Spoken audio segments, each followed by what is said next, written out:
privilege to introduce our next speakers. These are some amazingly smart guys, and they're doing some really great research and doing some really great work into ICS and SCADA environments. So if I could please join me in welcoming Mr. Robert Dimbley and John Lavender. All right, thank you. So today we want to talk to you about industrial control system, or ICS threat hunting. Industrial control systems, just as we get started, so I don't want to do a whole lot of intro material. Industrial control systems are the type of systems that end up operating a lot of the infrastructure that we deal with on a day-to-day basis. Water utilities, power grids, oil and gas refineries, petrochemical facilities. Just think of hardened devices, these physical rugged systems. Some of them are Windows systems. We have Windows systems running, the human-machine interfaces or HMIs of these environments. So the thing that really sets them apart, though, is that ability to impact and control physical environments, right? That sensing and actuating in these environments. That's really what sets them apart. So, little intro. John and I are at a company called Dragos. I also authored the Threat Intelligence class at SANS and the ICS Incident Response and Active Defense class. But most importantly, I write the comic. For anybody that came at the BSides presentation, security ending presentation yesterday, you'll have noted that you would have seen little Bobby. I always like to put him in the slides throughout the material. I found at my time in the government that it was really easy to use comics to explain complex topics to congressmen and other senior officials.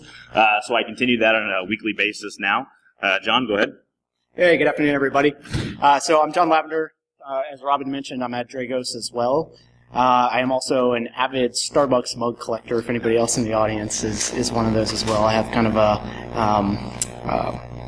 it's something I do way too much. But I've also got a pretty thorough background in the U.S. intelligence community. Just recently left back in May, but my background's in everything from red teaming, blue teaming, but I actually met Rob when we were working in the ICS space doing threat intelligence. Perfect. All right, so here's what we're going to talk about today. First up, we're just going to cover the three things. What is threat hunting?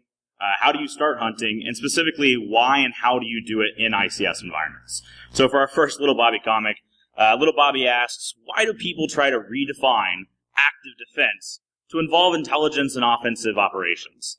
And Matt says, well, many would like to call those types of operations, or to do those type of operations, but if they call it active defense, it just seems more reasonable to folks. And Little Bobby says, well, fine, doing homework is now defined as playing Minecraft. And I started with this one specifically because with this topic of threat hunting and threat intel and active defense and any other word that we start throwing out, there is a real concern that we start talking and getting into buzzword land, right? So you probably heard that as a theme through a number of different presentations today. But there is real meaning to a lot of the words that we use. At times I find that they get spun out of control, either by vendors, by folks trying to appear to be security experts, or just those folks getting involved in the community. I generally find that nobody's being malicious. Buzzwords generally form because people want to get involved and do something, whether they're on the vendor side or not. But we still have to be careful for them. So we'll return today and talking to those terms and what they actually represent, and not that buzzed out concept that we might have heard over the years. No, actually, Rob, before you get started, go ahead. I want to do the first trivia for today. So, we have the 4 gifts. So the first one, go ahead. So the first one's a lockpick by Southward. They were nice enough to donate. So the first trivia question, I'm actually going to refer to Little Bobby comics for those of you who know Rob and have seen him do presentations in the past. If you had to guess, which one would you think Rob represents the most? Little Bobby or the older, mature Matt? I saw your hand first. Perfect. There you go. Yeah. No, so it was actually modeled after myself as well. So it's easy when you give conference presentations and get involved in places to sort of let your ego get out of check. I like to always return my ego and try to be reasonable-headed. So I like referring to myself as Little Bobby, the kid that doesn't know anything. Since we're all people that are learning, I hate the term expert. There are no experts. So cool. So what is threat hunting? As we go through this, here's our next Little Bobby comic, if you will. And Little Bobby is starting to get a little concerned because he hears all this stuff about cyber war and hype in the community. He says, will people go to war over network security? And Matt says, no, not likely, unless there's some sort of physical and grave damage, maybe, loss of life or something. And Little Bobby says, well, I saw experts saying differently. And Matt said, well, were these experts selling security solutions? And little Bobby said, yeah, and their products look really nice. And what I wanted to note here getting into this next couple topics, and especially with threat hunting, is threat hunting has been around for a long time. It's that human, dedicated approach to actually searching for adversaries in your environment. Over the last 2 years, we've seen it sort of go fully to the right in the sense of marketing and presentations and vendor products and things like that. And I just want to note that a lot of the folks selling solutions have typed on hunting when it used to be threat intel, and before that it was just a storage platform, but now it's a hunting platform, and back and forth we see all this jazz take place. I just wanted to note again that there's some real value here that John will start us going off with. Yeah, and like Rob said, as far as getting value out of tools and different types of platforms, there is definitely an advantage to having them and going with them, but at the same time, a lot of this is a people process. So if we refer to one of the first of, I think, 6 or 7 models that we're going to use in our slides today, the sliding scale of cybersecurity. So just kind of walk through this quickly. If you start with architecture and you start with the simple hygiene facts on a network, you're going to get a lot more value out of doing that as far as being able to do threat hunting later down the road. But it's definitely something to focus on first and up front. And then kind of as you move across the scale, you get into passive defenses. So being able to deploy IDSs, IPSs, different types of platforms or systems on your network, and to be able to take advantage of alerting, data collection, then moving into more of the active defense piece. So as your organization matures, and as you kind of build processes, get people in place, then you're able to do things like active defense, which includes threat hunting. We'll get a little bit more into the active defense piece here in a second, but for those organizations that are able to kind of put all this together and do a very good job of it, then you can see potentially moving down the spectrum a little bit further into actually generating threat intelligence. But very rarely will you ever see an organization going on the offensive. It's definitely a myth. I don't want to say a myth, but it's definitely something that's kind of preached out in the market that isn't exactly something that organizations should do or even have the resources to do. Yep. And so I just want to add on there as well. One of the reasons I created the model early on and the paper behind it for anybody interested is specifically to push back against the offense discussion. As I've seen sort of the hype in the community take control of what we should be doing next and next gen and next gen or whatever gen we're on, all of these things we're supposed to be doing, I do want to note that we do forget a lot of the basics. And I usually joke around that the key to being a security expert is just renaming the basics into something sexier. But really at the end of the day, we need to stay away from doing the stuff that doesn't return a lot of investment to our organizations. There was a large company that was compromised, that some of you will know its name, but I'll leave them out of it. Large company that was compromised, had millions of dollars in loss, and there was serious boardroom discussions going on about can we go back after the adversaries. And they decided to do so. So there are private companies that are starting to do the whole hack back thing, and they spent millions of dollars to go back after the adversaries, and most of it actually, or a significant portion of it, was in legal fees just to see what they could and couldn't do inside the confines of law. But they spent a lot of time and money doing that, and then you looked at their security organization, and they had 11 people. 11 people on the security staff for a global organization, and 6 of the 11 were management positions. So this is Rob Lee's rule of thumb, that if you have more than a 1-to-1 ratio of managers to analysts, your breach will be embarrassing, okay? So when it comes to what they could have been doing in terms of the security investments that they had, if they would have applied all those resources to hiring and training the staff to start moving along appropriately, it would have been much better for them. One of the reasons we bring this up today is, yes, threat hunting is in that active defense construct, and even though we're both big advocates of it, I would never recommend to an organization that that's the first thing you got to start with. No, get the basics done correctly. Make sure you're patching your systems, logging, taking care of that cyber hygiene stuff, if you will. But don't just jump to training 15 people to go searching for APTs in your network when you're getting hit with unauthenticated requests into your environment. You know, I've seen systems that have had unauthenticated VPNs into a Windows 10 system running PowerShell across the environment while they're trying to deploy next-gen firewalls in some other segment of the network. It's like maybe you should just enable 2-form first, and then we'll start going along. So with that, some other models, if you will. Oh, a couple more models. Actually 3, I think, to be specific. But since the talk is about threat hunting, we'd like to actually apply some models to doing threat hunting itself. So how do you get started with how do you get started down the hunting path? I had a conversation this afternoon with somebody who's doing a little bit of it in his organization, and just listening to trying to figure out where to get started. It's a very difficult process if you don't have a lot of background and experience in it. And part of this talk will get into hypothesis generation to be able to start doing that. But if you look at applying some models to the actual process itself, we've kind of divided it out both into an active defense portion, which is more the people process, which is more the proactive means of going after and trying to do discovery, trying to do the threat detection, and then figuring out how to clean it up and remediate it. But pairing that with the threat intelligence piece, where there's tons of models available at your fingertips. These are just two that are very common and very widely used in industry. So being able to kind of pair those two together, don't rely too heavily on one or the other, is a good way to kind of build your process around threat. Okay. Absolutely. I will also note that when I did not make the DIAM model, it's actually a paper, really good paper written by Sergio and crew, called the DIAM model for intrusion analysis. It was a model that we used on the intelligence community side when we were looking at large representations of data across large amounts of intrusions and trying to find out who or where the adversary was and what they were going after. It worked very effectively. It's still something that we use and teach out to today. And of course, you've heard the kill chain before. I will admit, though, when I made the other model, the active cyber defense cycle, that the only reason I threw the word cyber in there was because it made the acronym ACDC, and I thought that was clever. So that's the only real reason for that. But this aspect of seeing what's on the network, finding it, remediating it, looking into trying to uncover the threat, not malware. We usually focus way too much on malware. Malware is not the threat. The human on the other side of the keyboard is the threat.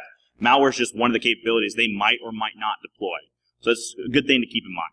So when we talk about hunting, it's kind of hard not to refer to David Bianco at some point. Really, really smart guy.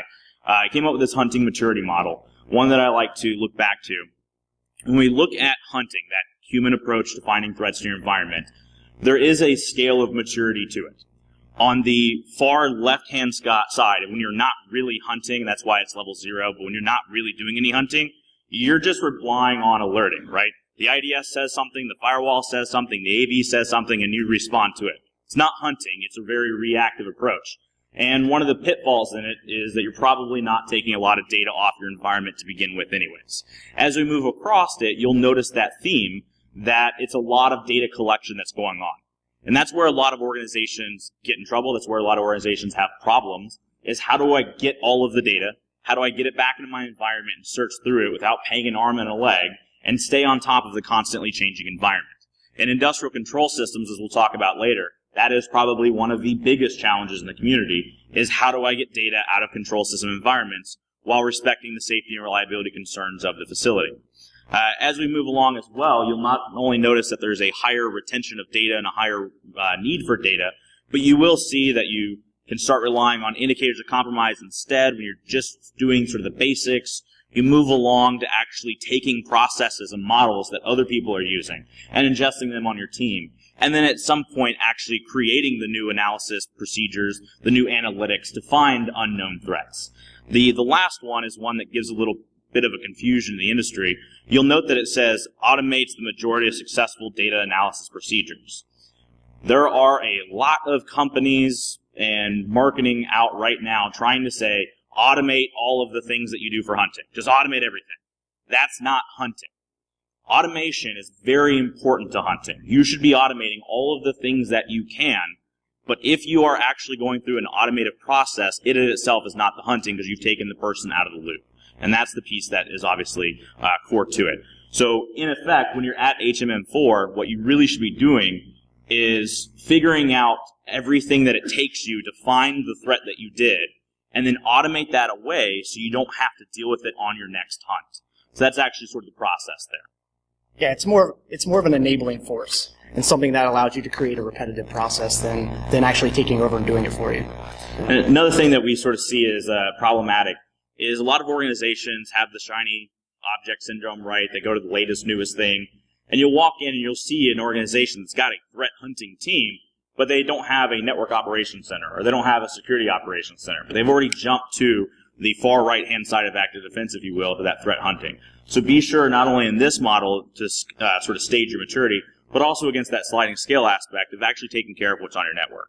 So this next slide, I wrote it as a joke at first, and then I thought it was actually pretty useful. David Bianco, if anybody knows him, he has this pyramid of pain. You've probably seen it at some point in your life. Talks about hashes and domains and the TTPs and things you can sort of move up for the pyramid of pain for adversaries. So I give you the threat hunting Jawbreaker. So the entire idea behind the Jawbreaker here is that there are at least 5 things that I see wrong in the industry today that we need to sort of adapt to when it comes to hunting if we really want to embody what it means to be a threat hunter. So these 4 things, in addition to the 5th at the top, that we see problematic. Number 1, it has to rely on the people. And this is really hard for a lot of organizations to understand. They'll usually try to take somebody that's new, throw them into a job that's threat hunting, and then be disappointed when they don't get a lot of value out of them.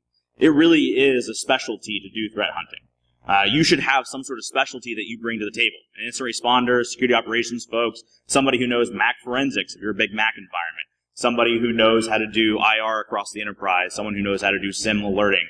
Different specialties are ultimately coming together, both red and blue team, onto the same team to do these threat hunting approaches. The second one is your job focuses on those human adversaries. You should be finding them, but you might not. And that's actually one of the most depressing aspects here. So I had a customer that set up a beautiful network. They were doing a security operations center for a gas pipeline, and it was a really, really good environment. They had whitelisting across the environment. They had every bit of monitoring they could have, full packet capture from everywhere inside of the ICS. It was a beautiful setup.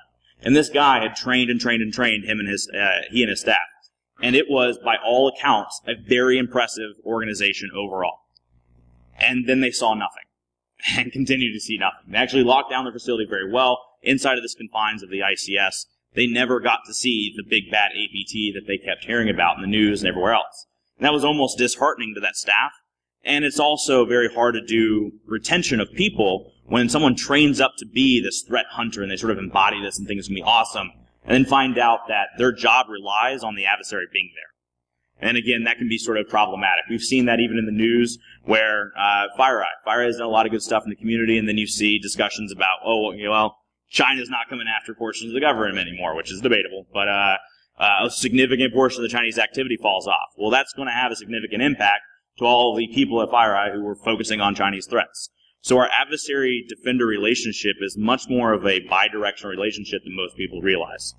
The next one there is I wanted to note that you need to be open-minded, but you can't be a new person. So going back to that kind of original discussion, I don't think threat hunting is the place to drop your new analysts. I really think they should get familiar with your organization. They should build up their security skills. They should develop a specialty, find what's interesting to them, and then be able to come over to that style of team. But they have to be open-minded. So we had an analyst that worked with us back in the intelligence community. He was a Lance Corporal in the Marine Corps.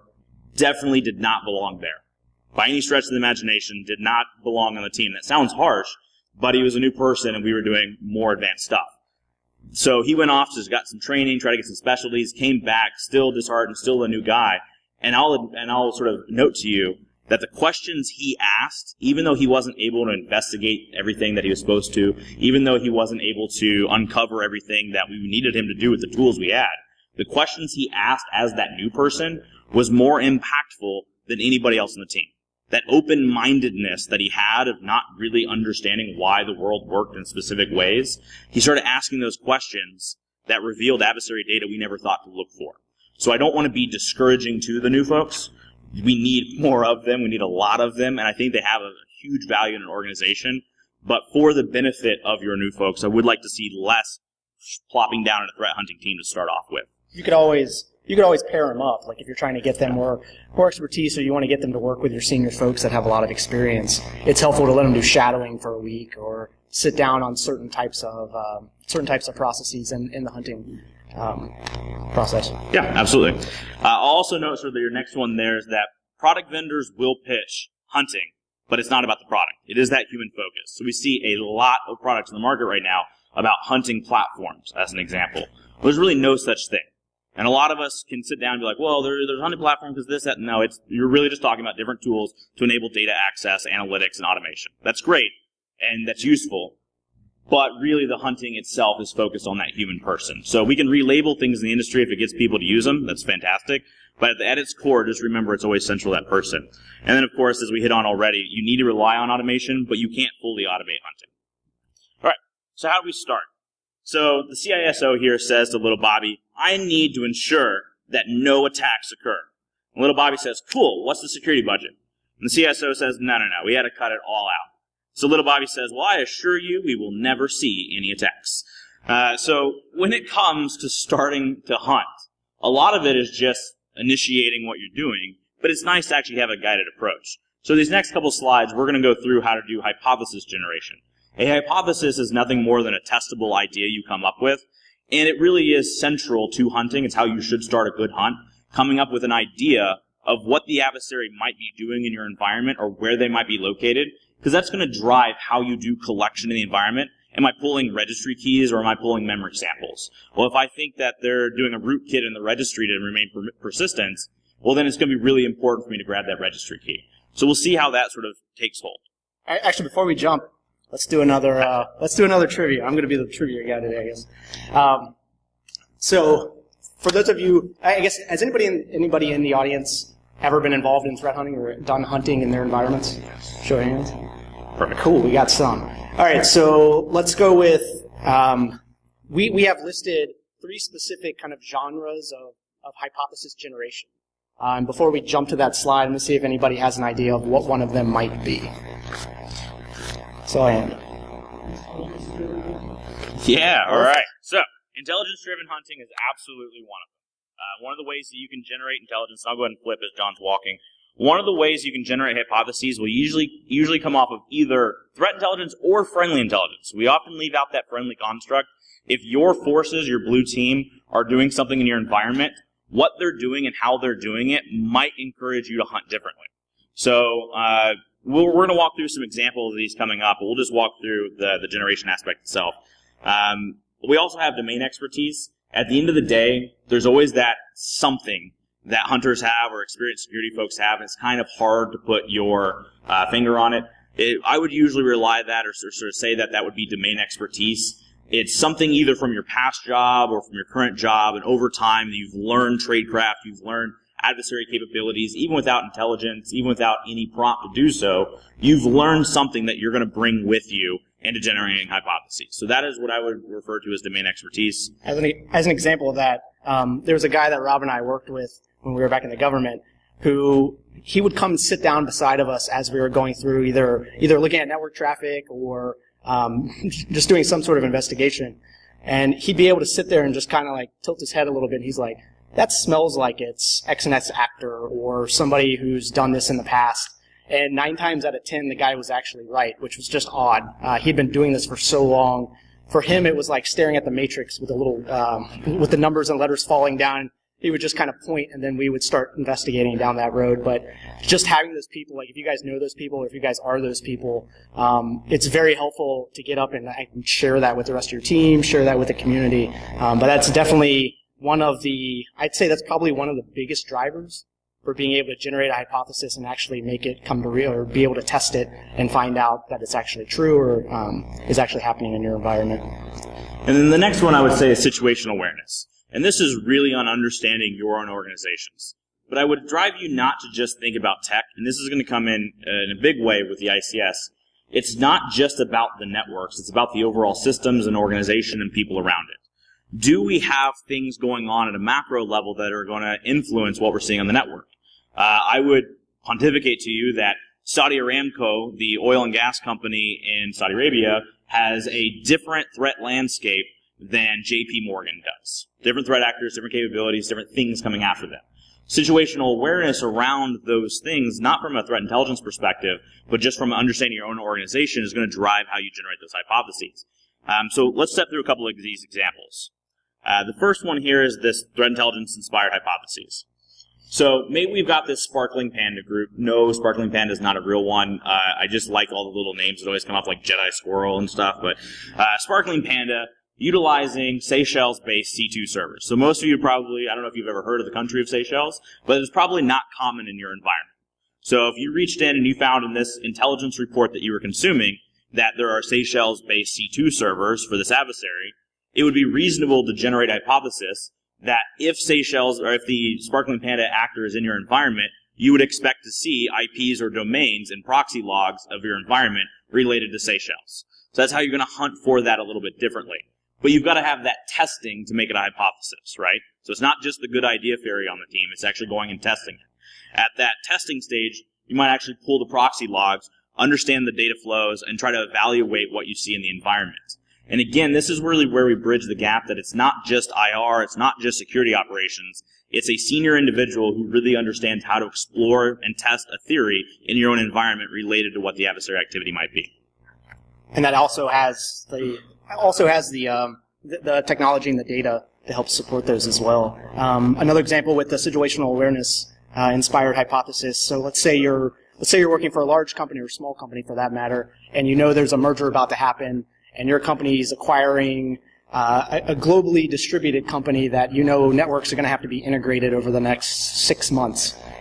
If you kind of took that into your thought process, made an assumption or a hypothesis that says, I'm pretty sure that whatever networks we're taking on, there's either already an infection in it, or it's going to introduce some sort of vulnerability to our environment. And being able to test that by identifying how that network is going to be attached to your current network, whether or not you're going to re-architect or do reconfiguration, but being able to identify the choke points that you need, the types of data that you need, flow data, to be able to actually prove that hypothesis that if something malicious is going on into the network that you're bringing into yours, you're going to be able to find that out ahead of time. And then for an example of the domain expertise, maybe an analyst understands industrial control systems very well. So they understand how they interact, they understand what normal and abnormal looks like.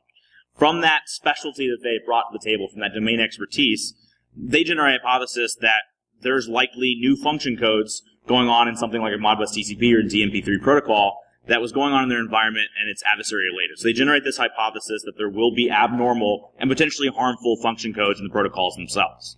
That ability to then test it is going to require them to know how to get data off the environment effectively, pull some packet capture, understand the protocols well enough to break them out past a Wireshark dissector trying to understand it for them, and then determining the legitimacy of those function codes itself. So that's sort of a process that they might go through. And if you think about it, it sounds very simplistic at that high level. But think about all of the components that go into actually testing it. That's where a lot of folks get sort of in trouble. And another flaw that I see with a lot of more junior hunters is they'll start off thinking about the test phase more than anything else. They get so technical that they think, I want to pull PCAP, I want to pull logs, I want to pull proxies. And they never came up with a really good idea about why they were doing that in the first place. That, in a lot of circles, can influence what government circles will call the self-licking ice cream cone. It's where they do stuff over and over again that's really not benefiting anybody, but they think they're doing the right thing, and well, darn it, licking that ice cream cone sure does feel good. So let's jump into the ICS portion. So little Bobby here says, is it unfair that China is always getting blamed for computer breaches? And Matt says, yeah, other countries do the same or similar activities, and you know what? We have to keep an open mind and keep critical of the data. Little Bobby says, okay, so which country is most responsible then? He goes, China. So I do want to note that, as we start talking about the industrial control system aspect, one of the things that I really want to leave you with is we do not fully understand the ICS threat landscape. There's a lot of reporting. There's a lot of folks doing some good work in the community. We fully don't understand what's going on in these environments. So to sort of articulate this usually is a pretty good slide to do so from the ICS Certs annual reporting. Can anybody pick out what's wrong with this first graph, or what would stick out in your mind? So, exactly. Yeah, so for the rest of the audience, what he noted was the high percentage of unknown. Every single year when these metrics come out, and I wouldn't say they're the best metrics, but they are the authoritative ones in the community in terms of a central repository.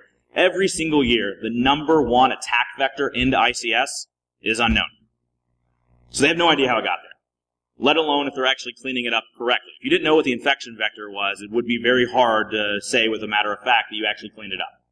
The second highest attack vector into an ICS every year, spear phishing. What's wrong with that? That's absolutely on the business side of the network. We don't have email servers inside of a SCADA environment.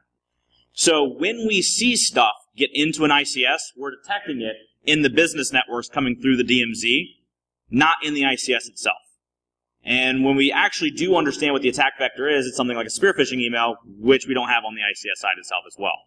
So I would push off to you that even though we've got a lot of people doing some really good work in the community, we're not historically getting into those environments and collecting data and understanding what's going on.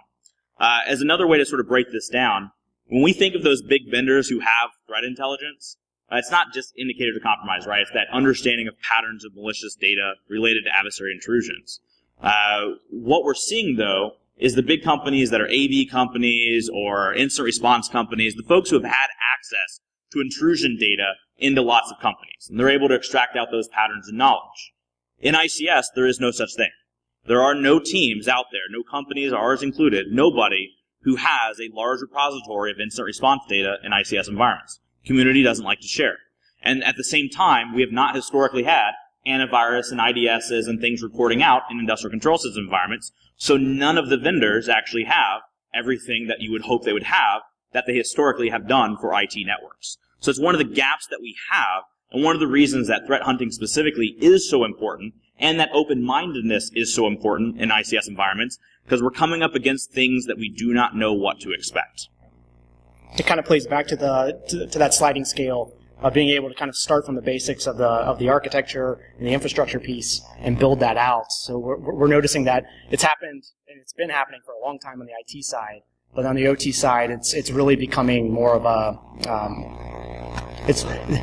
the awareness is really being raised, I guess, in the marketplace for it. And certain facilities and companies are definitely taking it on. Absolutely. So let's take two fake case studies, or two case studies that I would call hype, and then we'll look at some real ones. So I've got some real case studies from incident response we'll take a look at. So this one was one of the first ones that gained a lot of media attention. So 2010, I couldn't make it through an ICS presentation without saying the word Stuxnet. 2010, Stuxnet happened in Iran. Everyone was like, wow, SCADA's a thing. And people started getting interested. So in 2011, when we heard about a potential other breach, it made national level news. And there was this water facility in Illinois that potentially got compromised, and the State Fusion Center put out a report that said a Russian cyber attack took down a water pump in Illinois, which if that was the big bang thing that we were waiting for, like a single water pump failing in a water utility, like we won, congratulations. But everyone was concerned about it. What it turns out that it was the contractor learned from the national media reporting about the incident. And the contractor was the one that remoted in to the environment while on vacation in Russia. And remoted into the environment and made some changes, and then like 3 months later, the pump failed. And so the analysts on scene were like, wow, Russian IP address in the logs from 3 months ago, and a pump just failed. Obviously, those things are related. Obviously, that's a misapplication of a causal analysis. They're not related. But you can see that a lot of people wanting to do good in these environments and maybe not fully understanding the environments themselves report a little bit of hype that gets pushed out there in the community. Probably one of the bigger cases that's very hard to kill is the BTC Pipeline case. So in 2008, the BTC Pipeline in Turkey was attacked. There was an attack on it, and there was an explosion. And at the time, the Turkish government reached out and said, it was these extremists. And the extremists replied, yep, it was us. And then 7 years later, Bloomberg came out with a big article in the media that said, nope, it was a cyber attack and it was the Russians. And the problem with that, I don't blame the reporters for this. I don't think they were doing necessarily hurtful things on purpose. But part of the problem with this was that incident responders misled them into believing that this was a thing, and they didn't understand the environments well enough.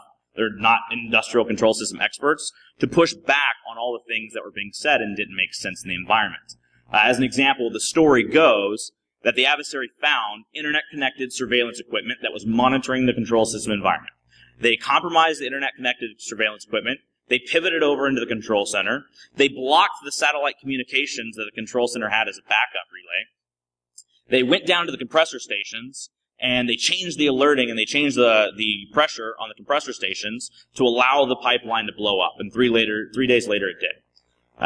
The problem with that story, besides the fact that there's just no way they got logs from that environment, one of the incident responders said that they pulled syslog from the type of controllers that were in that facility, except for those type of controllers didn't have syslog even as a feature you could enable until 2013, so it definitely wasn't taking place in 2008. The other thing that really sort of set everything apart was the Turkish government had installed the cameras after the attack in response to the attack. So it couldn't have been the attack vector. And of course we had TNT and like wrench marks and physical cameras understanding that extremists had come up to the pipeline. But you can again see how it's very, very sort of prolific that hype will generate in this community very quickly when people are interested, obviously, in things like national infrastructure. So to explain what a cyber attack in an ICS actually looks like, and a little bit of repeat from yesterday, but we'll bring it to a new point. I developed a model called the ICS Cyberkill Chain. So John's going to walk us through it here. So out of curiosity, how many people know of the Cyberkill Chain? The regular one, yeah. It's the traditional, the one being represented here. So all of these phases, all of these actions still take place. It's not anything magically different in an ICS environment, with the exception of when you're actually talking about being able to have influence, being able to either manipulate or take down or deny in an actual control system. You're going to have to do a bit more work than just getting a footprint and getting a foothold and keeping that foothold into an environment. So the actual piece that we wanted to kind of highlight is the second phase of that, when you're actually being able to either exfil data out of an environment to learn about what's happening in that. So when you get into actual control systems, a lot of the red teams and a lot of nation states might not necessarily have the expertise to go in and turn off a water pump, turn off a generator, just because they simply don't know how it works. They don't know what protocols are driving it. They don't know what function codes are going to actually make it turn off. And what they don't want to do is basically just shut everything down and lose their access. So being able to define the steps and the extra work and just the amount of resources that it takes to be able to have an actual defined effect in an ICS environment, it's very, very challenging. You step through the phases of, once you get in, get a foothold, being able to actually develop and test your attack, or be able to test what kind of effect you're trying to have in the environment, and then being able to actually deliver that and carry it out in a successful manner. A lot of these environments are, I wouldn't say unstable, but a simple flip of a bit could change the entire process of what happens, could change the entire control system itself. So being able to actually do that correctly is extremely challenging. And I would add on here as well, when you think of a control system, most people think, well, it's very insecure. Well, if you gave me a control system, I could turn it off. You just connect to the network and I'll turn it off. That's entirely true. I guarantee you I could put a PLC on a network in this environment and every one of you could figure out a way to screw with it. No problem. But to understand the physical process that's going on and understand the larger system, not that individual system, is actually very difficult, especially remotely over something like packet capture. So if you wanted to, let's take a water distribution facility as an example. If you wanted to take a water distribution facility and overflow the tanks, you might find a human-machine interface that says, like, drive more water to this location, pump water, done. And if you would click on that as the attacker, nothing would happen. You're thinking, like, why wouldn't it? Well, because there's altitude valves at that location. And they're physical devices that aren't networked and they aren't connected to the network, and you wouldn't understand that without understanding the engineering behind the system. And those altitude valves say, hey, there's already too much water in the tank. So if any more water tries to get pumped, we're just going to flip the valve and it's going to be bypassed at some other location. Understand that physical aspect is more engineering than it is cyber prowess. So for an adversary, they've got to step through more. So we think about this for a second. I'm going to flip back and forth. What that basically says in an ICS is we have an extended kill chain. There's a longer amount of time adversaries have to persist in our environments and more steps they have to achieve to have a reliable effect inside of that environment. So let's take a case study of this. Ukraine ends up being a perfect case study. I was fortunate enough to be one of the investigators on the Ukraine attack.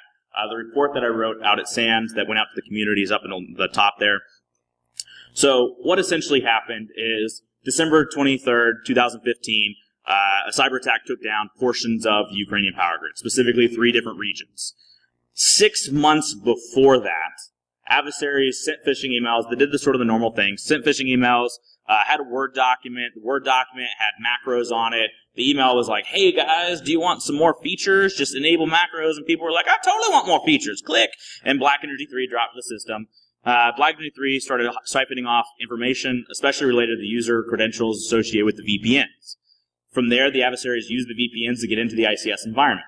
While there, they spent the majority of that 6 months learning that environment, understanding how it worked. Each one of those Oblanergos or control centers had a different distribution management system. So they learned how to interact on those 3 different distribution management systems. When it came time for the attack, they had also identified that there were serial to Ethernet gateways. The serial to Ethernet gateways communicate the Ethernet-based protocols, the control center, to the physically separated serial running control systems at the substations. So it acts as a bridge between the control center and the substation. So they found that, and they developed malicious firmware for each one of those devices so that when it came time for the attack, they went down and used the distribution management system against the ICS. It wasn't malware that took down the power plant or power in that environment. They used the system itself against itself. Then they blew the bridges by doing the firmware updates to the serial to Ethernet devices, which left the responders unable to remotely access those control environments. They had to send people out to each one of them to manually operate portions of the grid to return electricity back on. And in addition, just because why not, they went through the environment, found network-connected UPS devices, and then shut those to go offline and drop the interface so that power would go out in the control center as well. And then they launched the denial of telephone service against all the call centers. So a lot of stuff going on for these defenders, and they actually responded and did very well. Let's talk about the sort of the hunting aspects of it. For these ICS environments, there's a lot of smaller, more static environments that we deal with. Data collection and good hypothesis generation are 2 of the most important things to get through. Because once you have the data, there's a lot of things that will stand out as abnormal. As an example, in the environment, if you had Black Energy 3 deployed that actually made it into the ICS, you'd find that one of the first things it does is reach out to Microsoft.com, MSDN.com, Bing.com, things like that all malware does, or most malware does, for internet checking. The problem is, there's no way that would happen in an ICS normally. Shouldn't have internet checking going on inside of the ICS. We shouldn't ever see Bing.com in an ICS. If you ever see Bing.com in an ICS, you are compromised, okay? There's your number 1 hunting tactic. Same thing here. We see it's going over NTP, but NTP, Network Time Protocol, right? So we're trying to get time checks, except in most ICS locations, we utilize GPS because we need very high reliability of time synchronization. So we definitely wouldn't be going to Microsoft.com to get the time server. We'd do an internal time server that was likely linked up to GPS. Very simple things that would stand out if you had the situational awareness or the domain expertise of that environment. In terms of the chart over here, that is a simple I/O chart of doing a remote firmware update across the control system network. Does anybody without me explaining what control systems are on the network, can you spot the firmware update? Right? It should be kind of obvious. I'm not even going to give out anything for this because I would hope everyone would understand that there's a big jump in the I/O and the bandwidth on this network. These networks aren't doing things that normal enterprise networks do. I wouldn't expect to see a controller going out to Twitter and using BSidesAugusta hashtags, right? So it has very set patterns and data flows and things that it's doing. All right, so let's take another one as an example. Cool, another case study that we have. So there was a utility we went out to they had identified, they had configured running on the network, just like just about every other organization in the world. They found out, well, they weren't able to determine the actual infection vector, why it was there in the first place. They tried remediating it. It kept coming back, and they just couldn't figure out what the heck was going on. So as part of the process of actually trying to help them do that, trying to hunt, we started with the hypothesis generation. So we've listed 3 up here on the board. Basically, the customer was infecting themselves. Either the vendor was remoting in, and for some reason the vendor was infected and they were passing that on as well, or maybe they had some sort of transient or mobile devices that were coming and going from the network that were infected. And I guess based on the picture of Matter, the cars up here, if anybody could take a guess as to which one of these hypotheses was correct, we have a prize to give away. This is all right, so raise your hands. All right, yes. Oh, the first one. So the customer's infecting themselves. That's not it. Next. There's like everybody had their hands up. I'm going to go with you in the blue because you're like right in front of me. Yeah. No, it was not the vendor, so we're going to hold off on this one. Great job. No. So what it ended up being in this environment is that all those are very reasonable, and those happen all the time. The person's infecting themselves or the vendor's doing it. We see a lot of those infections. But actually, it was the fact that at this facility, they had line trucks that used Windows XP embedded systems, and they were connected to the Wi-Fi. And so the incident responders would come down, remote in, clean up the configure on the network. The trucks would drive away, They clean everything up, they leave, and the trucks would drive back like a Benny Hill theme song and infect the network, right? So that was unfortunate for them. But it was important to understand going through that process of hypothesis generation of not only what's most likely, which these two folks got, those would be the most likely ones, but also the type of data and the type of collection and the type of logs and system analysis you would need to determine what was the actual infection vector. Just think about what all goes into doing that. All right, so let's take another one. I used this one yesterday, but this has got to be my favorite one. So we had this Nordic wind farm. So this wind farm somewhere in the north was operating the turbines you see here, or some similar ones, and each one of these turbines, they have Windows embedded or Windows systems operating, and they just have like nice little terminals for them. And they had this problem that they were seeing abnormal behavior. So what was the detection vector, the abnormal behavior they were seeing? Well, the systems were patching themselves. Definitely weird, right? So nobody was initiating patching in the environment, yet the systems themselves were being patched and maintained. So these hypotheses were generated. Maybe IT wasn't communicating to the operations technology folks, and they were just going out and doing patching, which is entirely likely. Or rogue operators were patching the systems, like bad guys were breaking in and they just wanted to be super friendly. Or it was actually the adversaries themselves, not your rogue folks inside your company, doing the patching of the system. Oh, okay, we'll do another one then. All right, which one was it? Yeah, all right, adversaries patching themselves. All right, got it, nailed it. All right, woo! So what this ended up being was the adversaries had gotten the environment and found out that this was a perfect environment to do Bitcoin mining. And they were using the spare process space to do Bitcoin mining on these systems, and as a way to defend it against other adversaries, they were keeping the systems patched and maintained. Now, there is a sad part. Yeah, go ahead. Change control. Caught via change control, absolutely. The downside is, despite all of the recommendations possible, they decided to leave the adversary. Yeah, I'll let that sink in for a second. They decided that the adversary is patching their systems more effectively with less failures in their IT department, so they left them. Don't do that. All right. All right, so we got another one here as well to just go through and start closing out here. So this was a naval ship. There's a small reference to it in the public community, but this one's not very much discussed. But there was a non-U.S. based naval ship that had sensitive control systems that went offline. They lost access to portions of the control network. And so when trying to figure out what malware was involved and what was causing it, they generated some hypotheses. One of the hypotheses was direct interaction from the adversary over remote connection via the satellite communications. Somebody actually came in, interacted with the systems, took them down. That's a scary thing, especially if you're on a ship, right? The second thing was that an operator plugged in a USB and infected the network, and the malware spreading around took down sensitive control systems. And the third was that targeted malware embedded in the supply chain, right, embedded in the control system themselves, finally activated. So we went through this process, and what they ended up recovering, this was not one that we actually got to be involved with, but what they ended up uncovering was that it was just simply the operator. But to understand that, they had to go and pull registry keys, they had to understand the USB plugins, where they were being plugged in around the environment, and they had to track down the USB and figure out what malware was on it so they could analyze the initial infection vector. Again, from simple hypothesis generation, each one of these are going to take you down a different path of collection and a different path of adversary activity. Now, once you figure out any of the ones that we went through, you can figure out remediation of that. You can automate that process out of either detecting or blocking that activity in the future. And that's what a good hunter should and will do. They'll automate their previous hunts if you're at that mature level, so that you have to do this every single time. We don't want to play whack-a-mole. We want to continually push our security to get better and better in our environments.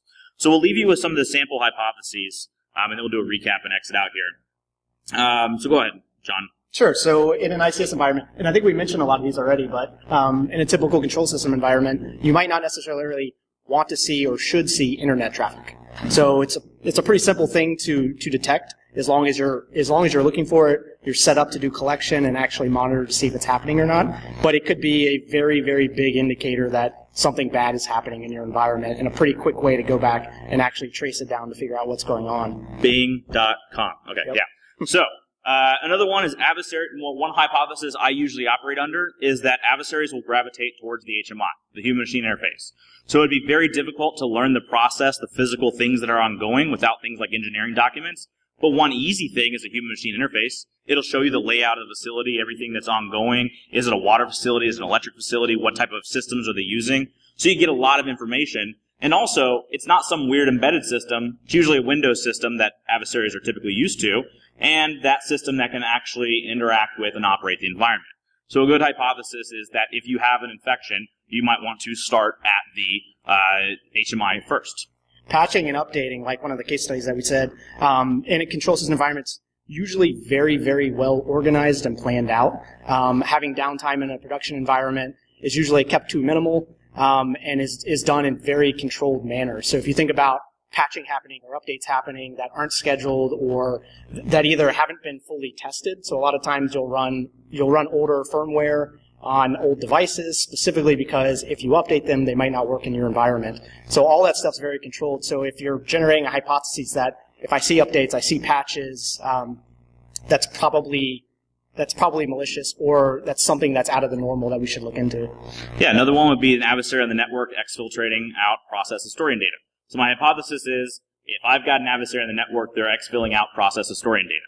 So I'd have to figure out where on the network I could collect, where I could actually put in some sort of monitoring capabilities to pull out packet capture or flow data, and then go through and check in my process historian data if I'm seeing more of that system beaconing out or communicating out of the network. That process historian is going to tell me what everything that is physical in the environment is doing, tell me things like frequency or water levels or things like that an adversary would need to know if they wanted to achieve a stage 2 style attack. And then if we refer back to the ICS kill chain model, the first phase that's built into the second stage is doing your reconnaissance, doing your background check, doing your reconnaissance and basically learning the environment that you're in or trying to get into. So a lot of times we'll go out and label or we'll generate a hypothesis that says wherever we keep our engineering documents is probably a very likely target for an adversary, and be able to set up monitoring around that. And the interesting thing there is in a lot of environments, your engineering documents aren't on the ICS. So you actually find that your engineering documents could even be in contractor networks and third-party networks. So is your ICS security staff getting notified if the contractor gets compromised and they lose engineering documents related to your infrastructure? Is your integrator compromised? How might that be affecting you if an adversary is trying to come after you? That two-stage kill chain doesn't have to happen just in your environment. So in recap, threat hunting is a process of humans actively searching for adversaries in their systems. It is a very human-based process. Threat hunting itself falls in that active defense category. Good threat hunting begins with a hypothesis, a testable idea. It's going to drive how you do everything else in that environment. And then lastly, hunting for threats in an ICS is absolutely important, not for security aspects necessarily, but for improving the safety and reliability of those operations. So we have little Bobby here, and I use this one specifically because you're always concerned as a speaker what people take away from you saying. So I wanted to note a little Bobby one that he doesn't quite take away the right thing. Little Bobby says, Matt, can you virtualize the SCADA system? And Matt's like, absolutely. You know, engineering workstations, operating stations, the actual supervisory stuff that's Windows-based? Totally. You can absolutely do that and help out with incident response, help out with a lot of things. And little Bobby says, cool, so virtual SCADA in the cloud. And Matt says, no, that's not what I meant at all. So with that, and I have to do one more little Bobby as we're giving away everything here. Matt, an expert, says I have to change my security approach. Matt says, well, who called an expert? Well, he did. Experts are people that are recognized by their peers, not necessarily themselves. And little Bobby says, yeah, but it also said so in his Twitter bio. Matt says, even worse. So no matter who tells you anything, ourselves included, always be skeptical, at least enough to go research it. We've got a lot of fantastic people in the community doing some great things, a lot of good research. Always do your own research on top of it, though. I've got the Car Hacker's Handbook here, donated by No Starts Press. Let's give this one away. Name me the 3 types of hypotheses that we discussed. Sir.